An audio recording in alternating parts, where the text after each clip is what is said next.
Hello，大家好，我们是大叔中文。好，欢迎大家收看大叔中文。不晓得两位大叔年轻的时候，现在我们都人老珠黄了哦。人老珠黄没有啊没有，没有，我不是我人老珠黄就对了。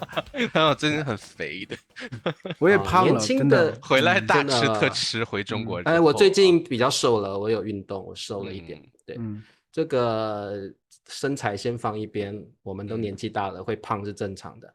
那我觉得不晓得两位大叔年轻的时候有没有喜欢唱歌，然后3、5好友总是会约去唱 KTV，有吧？你们曾经有过这种岁月吗？我特别有发言权，就是我我也在高中，特别有发言权。我在高中的时候，我们是要住校的，就嗯是晚上那个宿舍在哪里？宿管在哪里？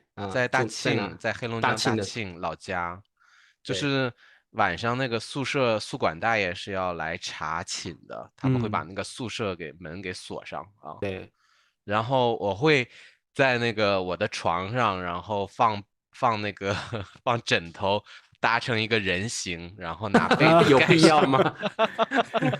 假装假装在里边睡觉。但是嗯，其实我跟其他好朋友，我们就跳墙出去，哦，跳就墙，好酷。是去 KTV，然啊，后就是大陆的 KTV 很便宜，如果你就是晚上就是通包宵是吧？宿的话，通宵唱歌的话，嗯就是比你白天唱3个小时还要便宜，嗯，所以晚上我们就会跳墙出去唱 KTV，去包房啊，一整夜唱啊。查出很啊哈困惑的表情。对啊，为什么？可是为什么就是你们高中的宿舍管理这么严格，对不对？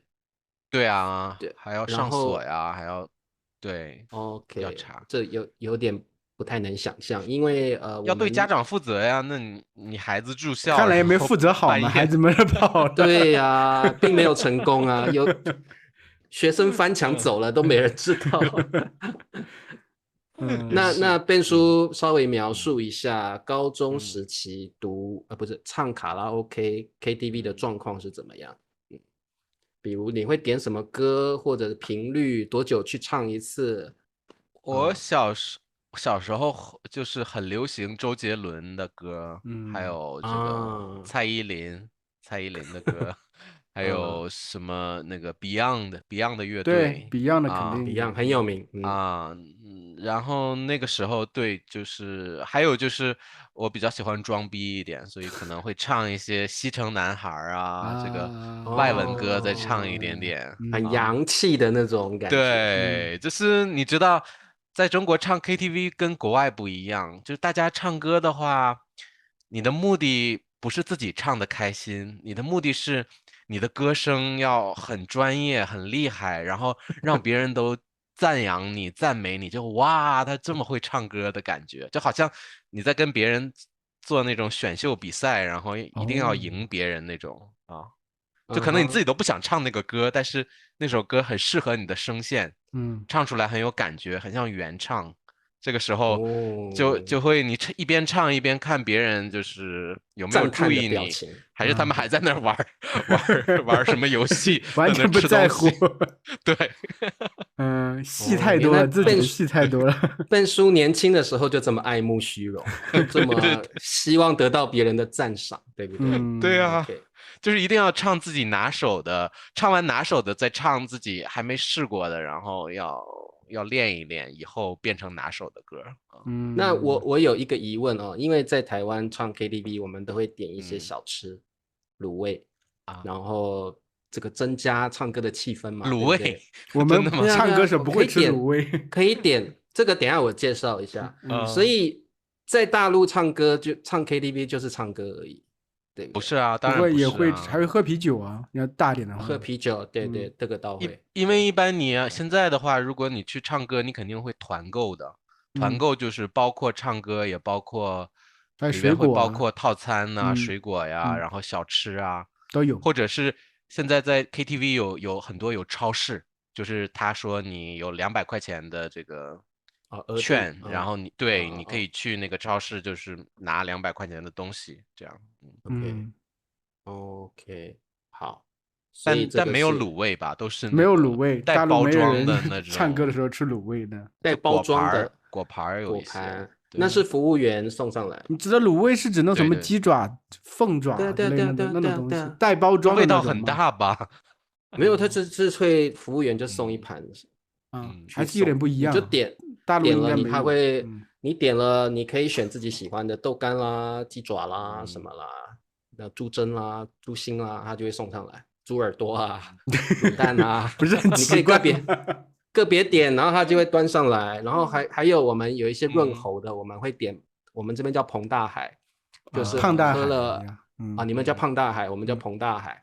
喝了会让你喉咙比较舒服的。那有人就是天生体质好，不需要那些东西，就点啤酒、点汽水之类的。对啊，所以很多人就是过去就是那个主要是吃喝不唱歌是吗？有这样的人，有啊，有些人专门是有些人不唱歌，喜欢凑热闹的。我觉得其实就是分担这个。对 KTV 有一种这种交友性质，就是大家其实几个人聚在一起，有喜欢唱歌的。有些他不是很喜欢唱歌，可能全程只唱一首歌，甚至全程都不唱歌的人都有。但是大家会比较喜欢那个氛围。我觉得对我而言，唱歌就是2个作用吧。在以前年轻的时候，一个肯定是等一下多年轻，是高中还是大学？就是因为高中我觉得有点太早了，高中毕业吧，高中毕业，然后到比如说大学才开始的时候，那个时候你在高中的时候肯定暗恋过女生嘛，对吧？任何一个男的都会有，对不对？所以那个时候可能刚好和暗恋的女生也一起一大帮人去，这个时候你就会专门很精心的挑一首歌曲，然后那歌曲里头刚好有些影色啊，就影射，就是有些情色是吗？不是，应该就是说我暗恋你的那种暗示。对，就是有这种，好像反正你喜欢一个人的话，很多歌词你都能听出那种感觉，然后你会专门挑这种歌词，专门唱出来。给那个女生听，那女生怎么知道？女生未必能听到，你自己自嗨嘛。啊，就是感动自己，感动自己。所以灿叔在高中毕业去唱，跟一伙人去唱 KTV 的时候，曾经点过一首歌自己唱，想要表达自己的爱慕之意。所以你就看着那个女生说：“对面的女孩。”那不可能，我不会这么敷衍的，这么肤浅的。还是伤心太平洋。就是有唱过这种，就是有做过这种事情。对，这个是一点。然后第二个点，我就是交友性质。才到大学的时候认识一些朋友，然后那个时候我记得就是上次我聊到我很好的一个朋友，还有我们几个同学一起准备通宵去唱歌。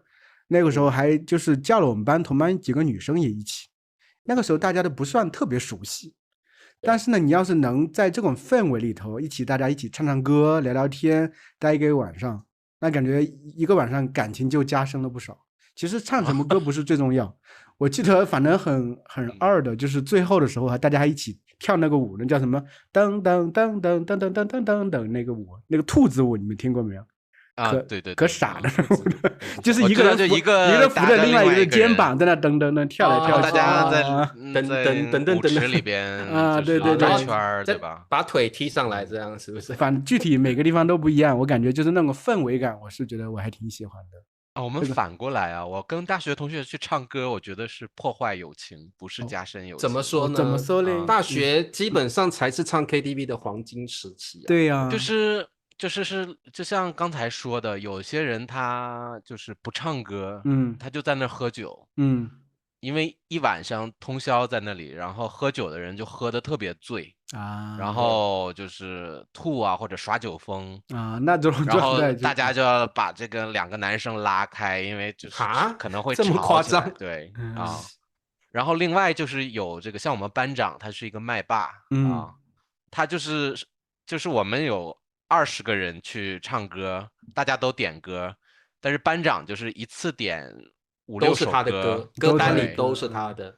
然后然后他那个每一次我都觉得，哎，下一个是我了。我发现他又把他自己他的歌歌后面的就歌放到前面去了，是吧？又插到前面，对，哦，这种人，这种人一定不受欢迎。这种人肯定啊明明就是你知道，你看那个那个视频的时候，上面写的对啊，有下一首顺序的歌嘛，下一首是谁是谁谁，对的，我一看下一首歌是我的，等我拿起麦克风准备好，发现哎，什么时候切成别人的歌了？是这种人，我下次绝对不会跟他去唱歌。这种人我非常讨厌。就我们一晚上都在听班长在唱歌，其他人就是最后也没唱几首啊，那样的话确实很没有意思，一个人把这个霸着那个麦克风。对。OK， 那有意思。这个在台湾的话，台湾最有名的2个 KTV 的店，第一个叫做好乐迪，另外一个叫钱柜。怎么大陆都有啊？大陆也是，大陆都有啊。感觉每个城市都有这种什么迪和钱柜也有，对，也有。对，我那时候喜欢唱歌的时期是大学时期，因为在台湾高中你还要大学联考嘛，你不可能去唱歌。然后如果你高中生去唱歌，人家一定觉得你不务正业，或者你根本无心于课业当中。我也是高中毕业哦，笨叔是高中哦。高中对笨叔就是那种不务正业，我们要玩啊，要不好好念书的，对，还翻墙的这种。对。那我记得我上大学之后，大一我是很努力在读书，因为我想要考转学考嘛。那后来我好像说过，大一下学期我突然灵光一现，突然顿悟了。我觉得我干嘛那么努力读书呢？大学就是要玩呢。有你玩4年嘛 ，University 嘛，对不对？有你玩4年嘛，所以还有这个翻译。对，所以我们就是突然我就加入了系学会，创了社团，然后又去了我们之前聊过，就是那时候有很流行 BBS， 然后有很流行论坛聊天室。所以我那时候在聊天室就认识了很多好朋友。那时候我们最喜欢的消遣就是去 KTV 唱歌，然后那时候都会去钱柜。而且呢，因为白天要念书嘛，我们通常是晚上10点才开始约，就是要唱通宵的。对，你们唱什么吗？刘德华、费玉清之类吗？费玉清没有那么老，张学友那时候就唱500啊，对，然后再来一杯，来，再来一杯，姜育恒，对，姜育恒的、成龙的，然后很多，刘德华也有，对，那时候我们很喜欢，什么歌都，你说 Beyond 的我们也唱啊，然后的确有像Ben叔说的状况，就是歌喉好的人就会想要赢得掌声。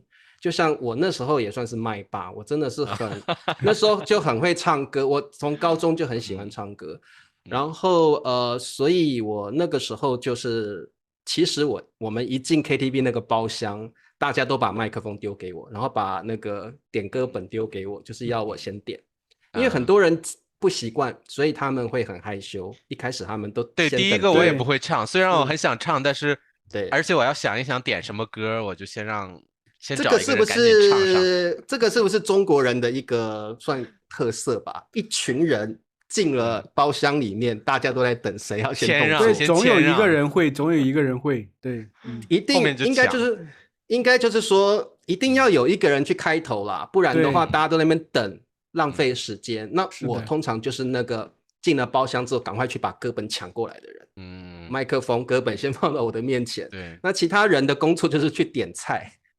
点饮料，那我一定是先点歌，因为如果你不先点歌，至少在台湾的习惯是这样，如果没有人去开头，那个就是空着，一直没有人点，然后你就会觉得什么我们来唱歌的浪费时间。对，所以大家很喜欢找我去唱歌，因为我总是一开始就可以点满10首歌，先把歌基本的歌点一些起来嘛。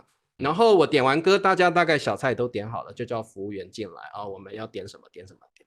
所以那时候有人，就是你们刚刚讲的那种不唱歌的人，他的任务就是坐在服务铃的旁边，然后每次我们有什么需要，他就帮我们按服务铃。他不唱歌嘛，他就帮我们服务一下，按一下服务铃，服务员就进来说有什么需要我们帮你服务的吗？他就说我们要什么这样，要证明自己的价值，对吧？对，彭大海要续杯那个啤酒再来1手一手就12瓶嘛，再来1手这样子然后他就帮我们叫服务员。那我的工作呢，就是负责暖场、暖气氛。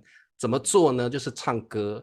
那我唱歌是不会乖乖的坐在位置上的，因为就像Ben叔说的，要有大将之风，要有歌星的那种感觉。所以你是看着屏幕，还是看着所有的你的那个朋友？是歌星，是大明星的人，就要知道怎么走场哦，就是一边歌词早就记在这里了，然后我们就是边唱歌比如我们就唱说什么经过了许多事，然后很深情，又经过了许多事，然后我才不需要看电视，不需要看屏幕，你就下去跟大家握手真的歌星的感觉，我倒没试过然后大家就也跟你握手，然后还有人假装要签名这样子，然后你就是一开始唱这样几首拿手歌，所以去唱 KTV 在我们那个时代，每个人都一定要有3到5首的拿手歌。对啊，它的功能就是暖场，因为你不暖场，很多人就是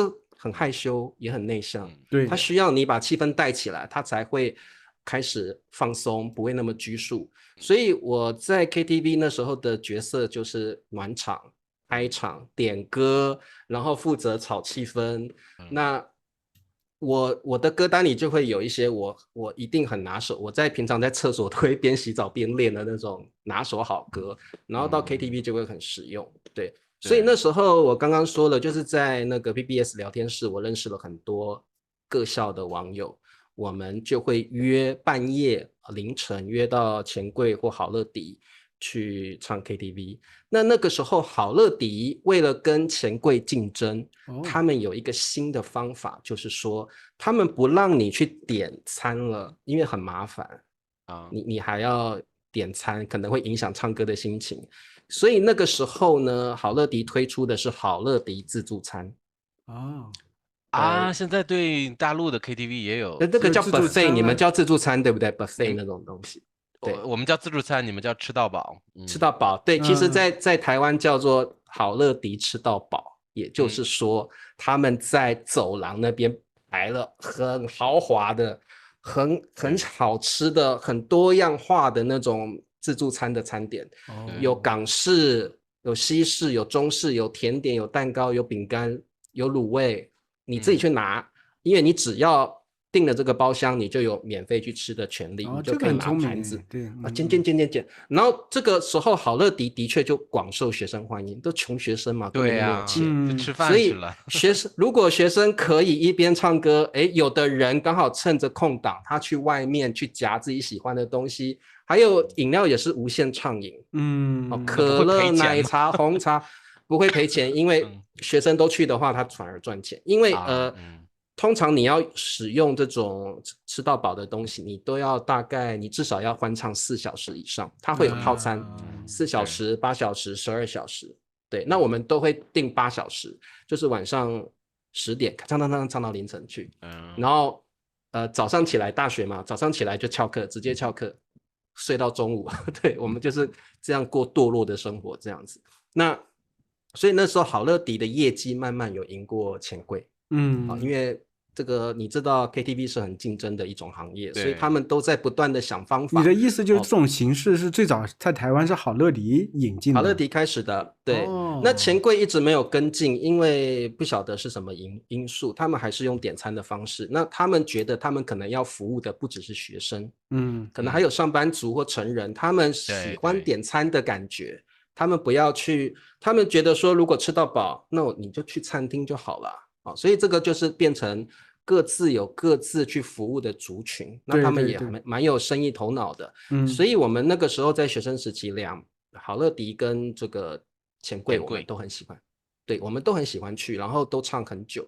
那我还记得我以前讲过这个故事，就是我也是那天晚上约了很多很多的网友一起在钱柜唱这个 KTV， 那唱到凌晨3点4点准备要回去了，那时候学弟很热心，就是学长，那我骑摩托车载你想起来回去好了。结果呢半夜在路上遇到车祸，对，我就被撞之后我就直接滚了3圈之后，然后用手撑着地之后，我这个手就骨折了，然后学弟就把我送到医院去，然后这个上石膏嘛，然后学弟就说：“哎，回去学校。”我那时候住学校宿舍，学弟说学校很远，我家就在附近，那你就先在我家疗伤吧。我就说好啊，那个时候很疯狂，就觉得好啊，不用上课。然后我隔天就打电话给同学说，请帮我请假1个礼拜，我就在学弟家住了1个礼拜。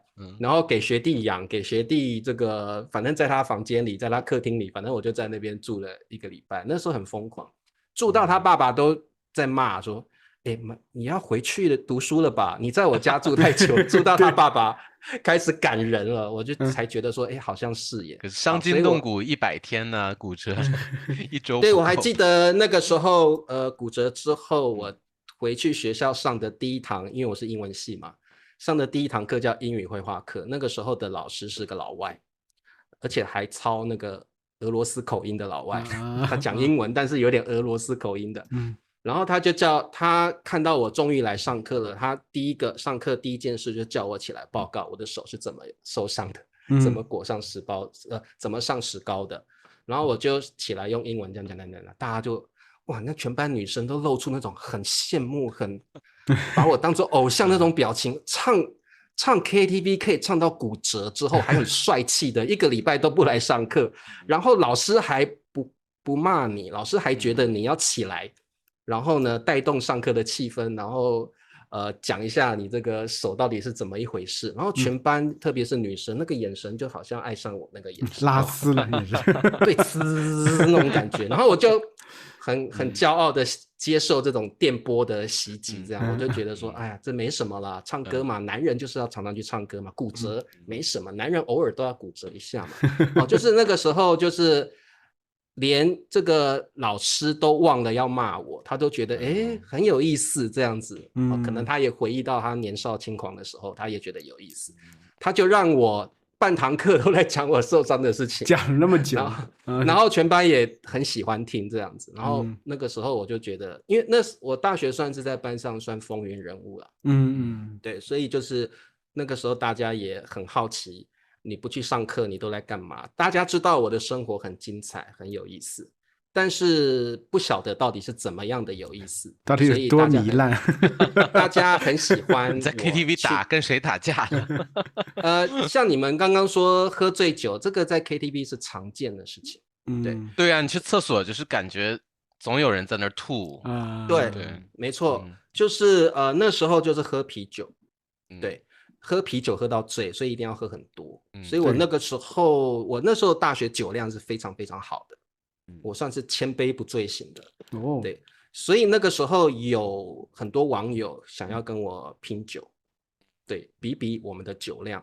那通常最后的结局都是他们会醉，醉就是整个醉的方式，在大学那时候真的很伤身体，就是喝到吐，一定会喝到吐，都会喝到吐，因为而且还哭，有的时候就是情绪上来了，发酒疯吧？对，就是突然莫名其妙的开始哭这样的。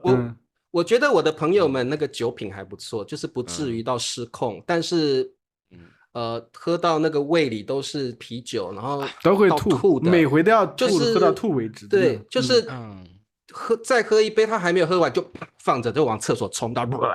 对，就是有时候我看到那个小便池里都是呕吐物，还有那个你知道那个蹲便就是吐的时候就崩的哪里都是。好，不要说了。对，这个是没有那样啦，但是就是真的都是酒的那种呕吐物是都有味道啊那种。对，但那味道也很重。那就是有的人甚至很夸张，他已经喝得醉醺醺的。他说下一首歌是他的，冲到厕所自己去吹吐，就去碰自己的扁桃腺就吐了嘛碰一下。我也吹过吐，很难受，真的。对，很难受。他吹吐出来之后还强装镇定，下一首歌换我了，然后唱得难听死了。那个味道很有味道的一首歌。就是对，然后那个边唱边打嗝，因为他要一直把气排出来嘛。然后那个整个很糜烂，感觉那大学生活都很糜烂。我是没有。我说实话，我从来没有吐过，我喝酒从来没有吐过。你酒量好到那份上，真的。对，但是我有喝醉，我就是微醉，也有真的很醉的时候啦。像那时候学弟送我回去，就是我蛮醉的。然后还有一次就是我喝醉了，然后我还是硬骑车要回去学校宿舍。然后我后面还载一个女生，嗯，那个女生也醉了，我也醉了，就是我还记得那时候就在路上这样哇，一直走那个蛇形的感觉，这样 S 型这样走来走去这样。然后还好那时候半夜还好那时候没有警察，没有车被警察抓到那很可怕，那对很严重。对，然后那时候就摇摇晃晃，摇摇晃晃，而且还可以保持神智，就是后面那个女的我也没有对她怎么样，我们就蛇形，然后摇摇晃晃的回到学校，还把她送回这个，因为她那个时候是不是住学校宿舍的？因为学校宿舍已经那个女生的学校宿舍是有门禁的，所以她是住学校附近。我先把她送回去，然后男生没有门禁，所以我再回到自己的宿舍去睡。对，所以那时候就是感觉生活 KTV 是不可缺少的东西。然后而且也是联络感情的好去处。对，然后有时候你晚餐顺便就吃晚餐，或顺便就吃宵夜。然后那时候很多那种爱恨情仇也会在 KTV 发生，就是网友之间的爱恨情仇。我的初吻就是在 KTV 里。哦，说来听听。来，所有的观众们都开始鼓掌了，我要听。没有，就是一个吻，没有发生别的。因为你知道那个 KTV 的门常常带一个那个玻璃圆形的那个玻璃窗，所以总有那个工作人员往里看有没有什么淫秽的事情啊，或者是台湾没有色情的事情，台湾没有这种现象发生。有没有人吸毒啊？有没有人嫖娼？对，就是约会的时候，你肯定吃饭什么的都不能太亲密嘛，但是 KTV 的话，两个人去一个小包里边，有黑漆漆的，对啊，灯光很昏暗，那个时候初吻，那个时候就你跟那个对方这样，是女朋友吗？两个人唱歌，就没确定关系，但是已经约会了8次，到了第9次正好就约 KTV，差不多了。对，然后那人家愿意跟你晚上一起出来唱 KTV，然后2个人唱，又不是一群人唱，然后就有一些酒精的作用，然后暧昧然后外面服务员刚好就是刚巡视一圈走了，然后就你们的服务员好奇怪，台湾有时候服务员会往里边看，台湾不可能这样，台湾如果这样会被骂，就是怎么可以随便打扰别人？台湾是不会这样，对。反正当时就对啊，就感觉气氛到了，就吻上了这样。然后吻完就没有，你没后续了吗？没有别的吗？没有，就是出去。你那个时候是乘着酒意，还是就彼此都是清醒的状态？就觉得第9次约会了，就总该做点什么了吧？对，但是之后并没有确立关系，有确立关系啊，有大学的时候是吗？对啊，接吻之后，对啊，就是男女朋友，对，然后接吻了，其实就不用明说了，就对呀，就接吻这个行为就表示确立关系了。对，在中国是这样。对，我好奇你这段恋情有多久？9个月啊。9个月啊。9个月，那我会跟你们讲过这个分手的原因是什么？没有讲过吗？这个西瓜的那个事情哦，那我知道讲过了，那茶叔知道了。抱着西瓜坐火车那个事情，就是我那初恋的时候很小了，很幼稚了。被他骗了是不是？对啊，不是吧？不是，买了一个 MP3，那是另外一个，那是初高中的时候。我大学我们是那个新校区，在那个郊区，就是很远。但我对象的那个学校是市中心，所以我要坐公交车的话，要坐那个1个半小时，好远。然后夏天嘛，很热，我就想夏天吃西瓜嘛，买个冰镇的西瓜带过去。好浪漫的男人哦。对，然后就买了一个送西瓜会浪漫吗？买了一个冰镇的耶，好沉的西瓜。然后结果上车之后发现没有座了，然后我就拎着这个西瓜，在这个很挤的人群中，然后就是拎了差不多1个小时到他宿舍下面。然后打电话，然后发现他不接，然后在那边就是在下面等了快1个小时，就很生气，然后我就分手了吗？把西瓜扔了，然后我就走了就分手了，就很幼稚啊。好就纯的爱，我自己也不太理解自己的行为啊，对，对，好真的渣，抱着西瓜，然后我就觉得不抱着西甘心，我瓜，等那么久，然后这么有诚意的过来，结果但是女生没还不赶紧跟你解下来。释什么的吗？都没有吗？后来就没联系了。后来就冷战呢，他也觉得就是说，我又没让你买西瓜过来，你自己过来就好，你自己何苦买个大西瓜捧过那他来？为什么不接你嗯，电话呢？对呀，买西瓜也不是什么坏事啊，就是他也呃，有分手的意思了吧？他当时我觉得。在忙，他当时在忙的。等他回哦，复我的时候，我已经就是气急败坏了。然后他又把西瓜说这丢了。个，他又哦说，我又没让你买西瓜，然后就冷战了啊，就这样哦，果然啊。是这种 puppy love 就是这样。然后冷战之后，因为我们两个老家都是北方的，嗯所以就是冷战了1个月之后，我们两个正好又都坐同一辆火车，就是回北方过年嘛，过春嗯节。嗯，然对后我在火车站就突然看见他，但是我觉啊，得他有有有，没有看见想起来。我，然后我就蹭蹭蹭蹭蹭跑到那个插队，跑到那个检票的最开头的地方。然后一检票，我就跑到那个这个火车上面，然后我在上铺，然后我在上铺我就藏在上铺，结果没想到那么巧，他就跟我同一节车厢，所以因为那个时候火车就是没有动车，我要坐1个晚上才能从天津坐到大庆，嗯，所以我1个晚上我都躺在那儿，从我上火车就没有动过，我就怕跟他怕被他认出来，对不对？跟他就是见面之后会觉得很尴尬，不知道说什么对对，好啊。嗯，对啊，那时候好奇怪的一段恋好情啊。幼稚。年轻嘛，没有，年轻嘛，都是很年轻的正常的。时候，嗯对，什么事都嗯，做过，都是这样。那对，就是说，我觉得我们年轻的时候，大概都有我们所谓的 KTV 回忆啦，应该嗯都有。哦，然后可能有时候也喜欢过一些女生，然后在 KTV 里面，可能喜欢没有说出口的，应该也有，我嗯，有了，不晓得你们有没有。然后现在想要问你们两位，因为我觉得我们年轻的时候 KTV 是很流行的。那现在在台湾 KTV 没有那么流行，对，那在大陆也是这样吗？是不是没有？大家会选择别的娱乐项目，不我是觉会得社交圈小了，因为大学和高中你有朋啊？友很嗯，容易大家一起组个团儿就去唱歌。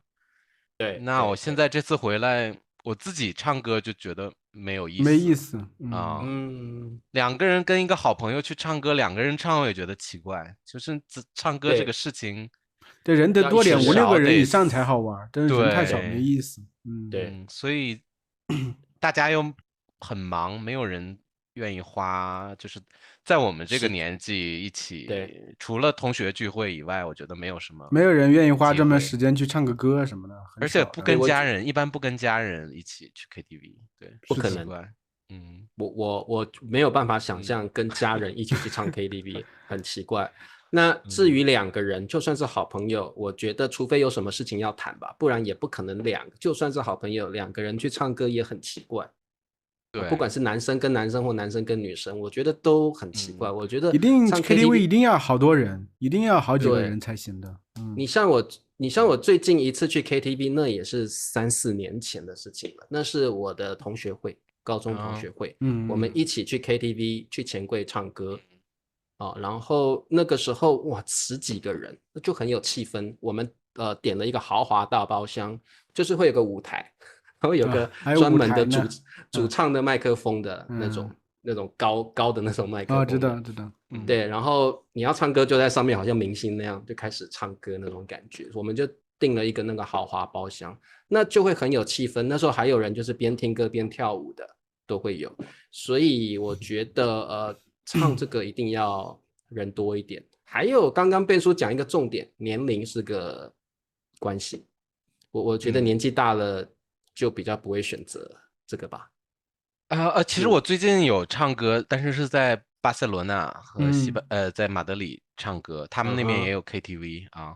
那然后我觉得有一啊，个很大的文化差异，就嗯是就是那边人的唱歌不是为了炫技，不是为了独唱，那边人就是点一堆歌，然后大家都一起唱，合唱然后就啊，对，很乱。像我觉得我们都是想自己独唱，就是表现自己。那边嗯就大家就是4、5个同人拿乐，着一个麦克风唱啊，嗯而哦且那边有版权的问题，就是你看不到就是正啊，版的那没有 个，没有 MT 没有 MV，MV，没有 MV 歌星，然后可能就放一些风景画呀什么的啊，就哦，跟那个歌完全没关系，所以就或者是那就是就很没黑的屏幕，有只有歌词在那儿飘着。很没有感觉嗯吧？在对呀、我不晓得在大陆，在台湾唱嗯，这个 KTV 的话，你一定是那个歌手的 那 MV，肯定是 对啊，MV 啊，很有对。感觉，对，就会很有感觉，因为你好像嗯，跟着那个歌手的 MV 一起在唱歌。我感对，觉大陆就很那的卡拉 怪 OK 应该是怪的。台湾传过去的吧？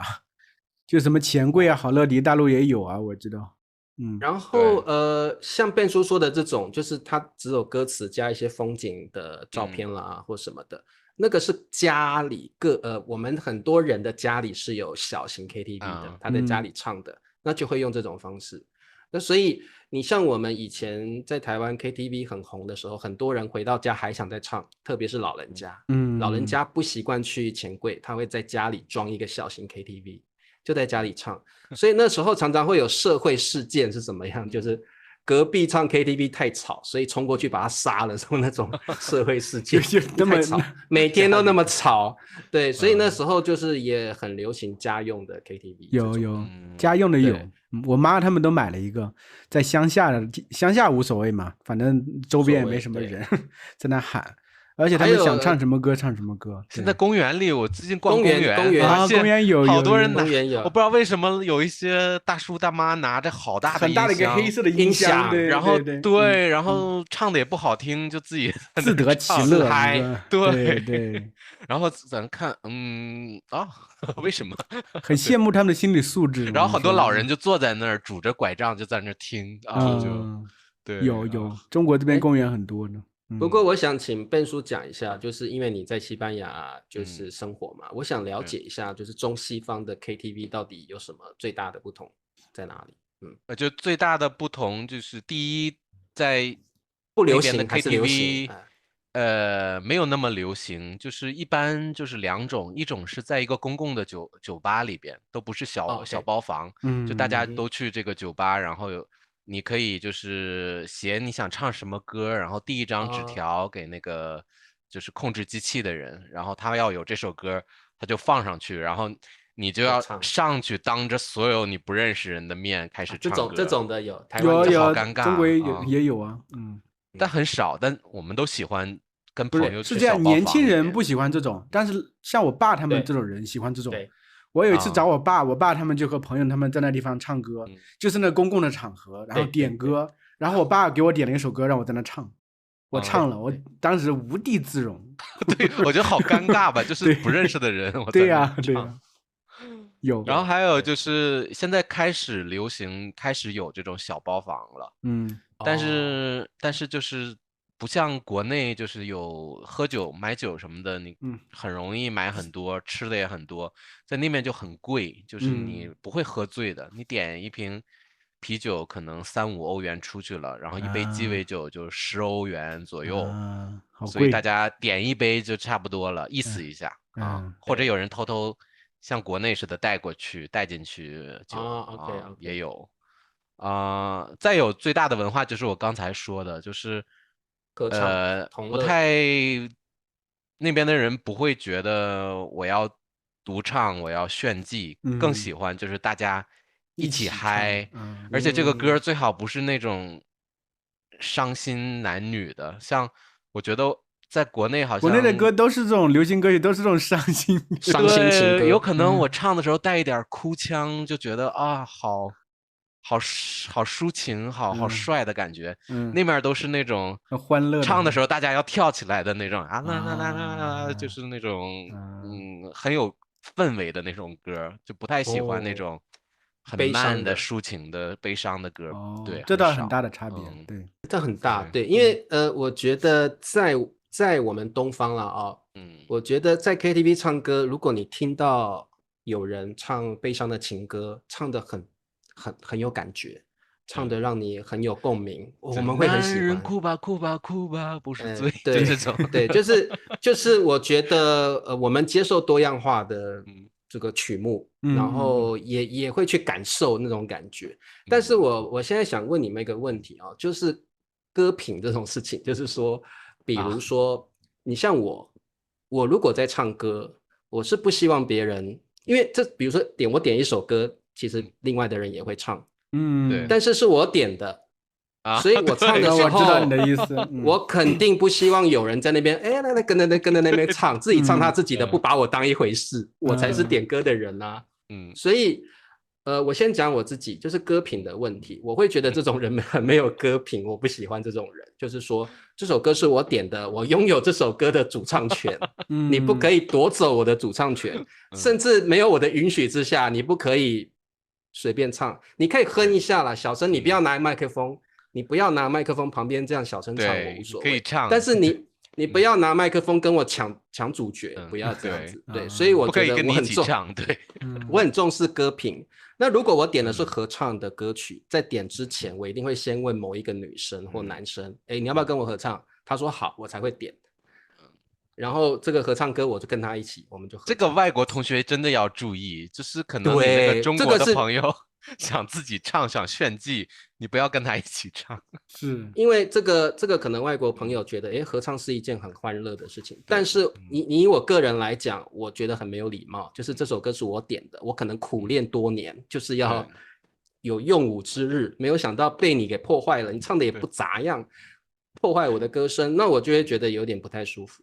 对，然后第二种人就是这首歌明明不是我点的，但是有一种人歌品问题，他会拿出麦克风，拿一把硬塞，哎，唱嘛。这种人我也是第二种我最讨厌的没有歌品的人，就是这首歌不是我点的，就算我会唱，我也没有想要唱的他的心情啊。但是你不要认为我好像是那个麦霸，很喜欢唱歌的人，你就硬塞。我很讨厌拿麦克风这样硬嘟我的嘴的那种。我真的遇过有一个网友就是这样，他拿着麦克风这样，哎，理查老师你唱嘛，他就这样嘟我的嘴啊，唱嘛。对，因为他自己点了，他害羞，他不好意思唱，他还想让别人帮他跟他唱的时候来，但是歌是他点的，他也没问过我，他就这样一直嘟我的嘴这样。对，哎，理查老师你唱嘛，啊，我已经表情已经这样很不爽了，还在那边硬嘟这样子，所以这是这两种我是最讨厌、最没有，我觉得是没有歌品的人。对，因为我唱歌是很重视原则问题的，就是如果别人在点他拿手的歌，我是绝对不会去跟他抢歌，除非他想要我跟他一起唱，那我会。但是如果他都没有表示，我绝对不抢歌的。对，所以我不晓得你们有没有遇过这个状况。我倒还好，因为我觉得对我有两种情况。第一种情况就是我那个时候特别喜欢听粤语歌，所以我唱的很多粤语歌，很多人是不会唱的，因为对于除了广东地区的同学之外，他其实发粤语的音是发的不标准的。我整体还能有90%的近似度，所以他们很多人不会唱粤语歌。所以这是一点，但另外一种就有些歌，比如说我是觉得适合大家一起吼，比如说 Beyond 的那种歌，刚听我要几个人一起喊一喊，有很那种氛围是有的。死了都要爱吗？对，死了都要大家一起喊一喊，这种抒发那种宣泄那种歌曲，我是觉得可以的，所以对我倒不存在这种感觉。我还好奇，蔡叔你到底是什么角色？你在 KTV 的包房里，你是麦霸，还是就是比较害羞，不想唱歌，躲在某个角落？还是我是中间的吧，我不是特别害羞，也不是麦霸，我是会点歌，可能整场下来5、6首歌我会唱，然后有人叫我合唱，我也会一起唱一唱这种状态。对，不是特别害羞，也不是特别麦霸。像灿叔这种角色，就会需要像我这种主持正义的控制歌单的人出现，因为对我们就是有了像Ben叔这种Ben叔他认识的朋友，就是有这种你们说你们班长还是什么，点了一大堆，对，都是他的歌。我需要茶叔这样的人，就是把别人的歌插进去，就是需要有一个人去把这个歌排好，不然有的人点6首歌，他唱3首，然后他自己也不好意思了。说哎，你们谁唱了？对，这样。我在 KTV 我是那种会去插歌的人，我会把歌排到前面，排一排这样。对，那还好，因为有的人像尤其是女生，她点了她不好意思去插歌，我基本上我在 KTV 是纠察队长的那种身份，就是说，我会明讲哦，而且我会拿麦克风昭告全包厢。那位网友，你已经连续唱3首了，让那个女生唱吧，我来插，我当坏人，我插，我就直接做了，我管他要不要，你不可以都是你唱啊，对，这样就应该这样，就是对，所以我很需要你，我会在 KTV 负责管理秩序，因为有人真的会翻脸，这10几首的1首都没唱到，我觉得也很不公平，因为这个在台湾我们叫分母，就是说你有几个人当分母去付那个钱，那基本上这些分母都是要付钱，每个人都要付钱，你不能说有的人1首歌都没唱到，太不公平了。他来不是只有吃卤味而已啊，他也是要唱歌。所以我基本上我会在不管我喝醉了还是怎么样，我都会管理秩序，就是连我自己唱太多我都会不好意思，我唱2首我一定会让别人的插进来。我是觉得有些人他没有不好意思这种感觉。你像我是觉得连着让我唱2首我都不好意思，我不会这样唱的，我一定会穿插的这样到我。对，但是有的人是没有不好意思的这种，对这种个性的，他就觉得我来就是要唱歌啊，唱噼里啪啦唱10几首，这个我绝对不允许的。因为一共可能就2个小时，后面就是只剩20分钟，还有8个人怎么唱？对啊，所以这个在 KTV 里面我是非常严格执行这个事项的人，所以这个大家都很喜欢找我去唱 KTV，然后我也蛮喜欢炒气氛的，所以而且我也很会喝酒，所以基本上我大学时期几乎每个礼拜你和 KTV 是绝配。对，而且我大学几乎每个礼拜会唱3次以上的 KTV， 大学1个星期才7天。我的零花钱全部都是花在 KTV 里面去，但是我那时候觉得那种生活很有趣，就是认识了很多其他学校其他科系的朋友之外，然后也发现，因为这个跟高中的时候乖乖循规蹈矩的自己是完全不一样的，你会发现你好像上了大学有另外一个自己被挖掘出来，然后我觉得那个感觉也蛮爽的。对，所以我觉得那个时候我觉得 KTV 有点改变我的人生观的感觉，真的这么伟大，这是我们一个重要的娱乐方式，我觉得特别是那个大学阶段，也是那个青春的回忆，每个人中国人青春的回忆都有 KTV，我相信。对，所以各位听众们观众们，如果你们也曾经有 KTV 的年少轻狂，你可以留言告诉我们看看特别我很好奇，就是欧美国家我听说啦，好像 KTV 不是那么流行，可能跟民族性也有关系吧。我觉得中国人就爱热闹，对，然后3、5好友在一起，就整个那个好客的奔放的个性就出来了，所以我觉得 KTV 特别适合我们。对，好 ，OK， 所以你们也大家分享一下 KTV 的经验。对，可能有的好笑，有的悲伤，在 KTV 分手了，在 KTV 喝酒喝到吐了，或者有什么荒唐有趣的过往都可以分享告诉我们。好，那今天的节目就到这啦，希望大家喜欢我们的话题，下次见，大家拜拜，拜拜。